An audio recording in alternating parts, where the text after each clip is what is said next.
ছাত্ৰ-ছাত্ৰীসকল তোমালোকক মোৰ চেনেললৈ স্বাগতম জনাইছোঁ। আজি তোমালোকৰ বাবে মই লৈ আহিছোঁ ক্লাছ 10ৰ অসমীয়া সাহিত্য চয়নিকা কিতাপখনৰ উদ্যোগী হওঁ আহা নামৰ পাঠটিৰ কেইটামান গুৰুত্বপূৰ্ণ প্ৰশ্ন উত্তৰ আহা আমি ভিডিঅ'টো আৰম্ভ কৰোঁ। একৰ কটো হৈছে দশম শ্ৰেণীৰ শ্ৰেণীকোঠাত সোমোৱা শ্ৰেণী শিক্ষকগৰাকীৰ নাম কি? উত্তৰটি হ'ল দশম শ্ৰেণীৰ শ্ৰেণীকোঠাত সোমোৱা শ্ৰেণী শিক্ষকগৰাকীৰ নাম হ'ল আহিল প্ৰকাশ গোস্বামী।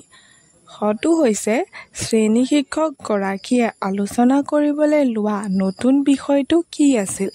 উত্তৰটি হ'ল শ্ৰেণী শিক্ষকগৰাকীয়ে আলোচনা কৰিবলৈ লোৱা নতুন বিষয়টো আছিল উদ্যোগী হওঁ আহা।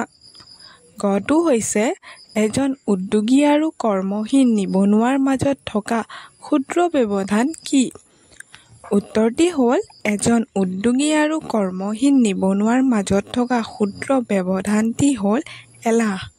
ঘটো হৈছে এজন সফল উদ্যোগী হ'বলৈ কি কি গুণৰ প্ৰয়োজন?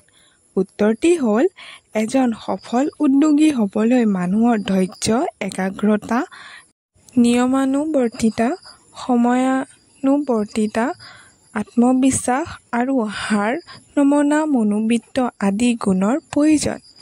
ঙটো হৈছে কোকা-কোলা কোম্পানীৰ বিজ্ঞাপনটোত কোৱা কথাটো কি?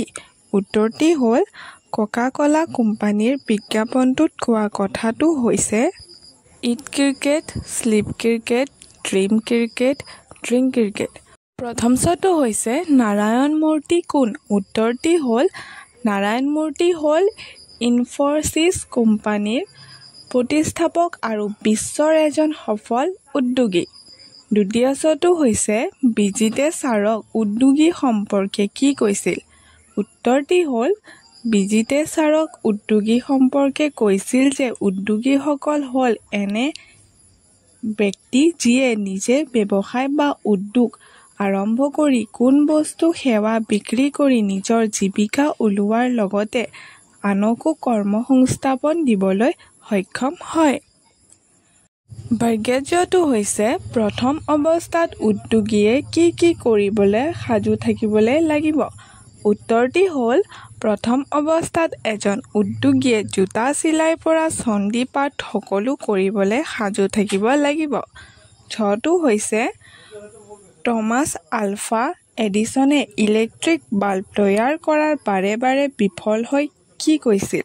উত্তৰটি হ'ল বিখ্যাত বৈজ্ঞানিক টমাছ আলভা এডিছনে ইলেক্ট্ৰনিক বাল্ব তৈয়াৰ কৰোঁতে বাৰে বাৰে বিফল হৈ মন্তব্য কৰিছিল, মই বিফল হোৱা নাই, মাত্ৰ বুজিলোঁ যে 10,000 ধৰণে ই কাম নকৰে। ধন্যবাদ।